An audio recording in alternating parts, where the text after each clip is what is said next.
Then Belshazzar gave the command, and they clothed Daniel with purple and put a chain of gold around his neck.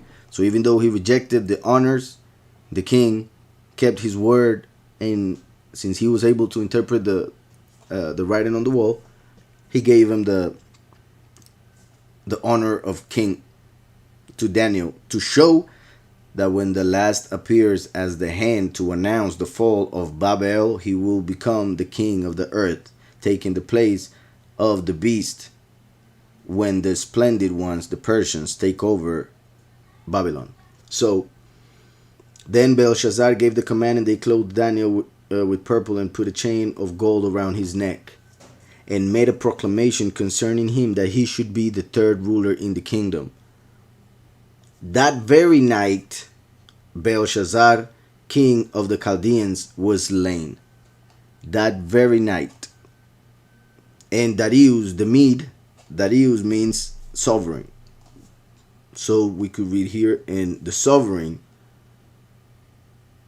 of the middle, as in, well, of the many, the sovereign of the many, or the one, remember how we just saw that the last would be the third in the kingdom. So the three heavens. In the third heaven is Yahweh. The second heaven taken over by Yahushua. The first heaven, earth, the last. So the three heavens as the three manifestations of Yahweh. As he who was, he who is, and he who will be. So he receives the power.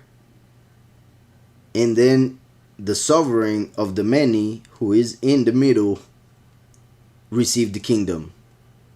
So just when the last, Daniel, receives the clothing to become, to receive the honor of king, the one in the middle receives the kingdom, pretty much showing that when the last comes to take over the kingdom for Yahweh, is when Yahushua will finally manifest as king by becoming one with the last.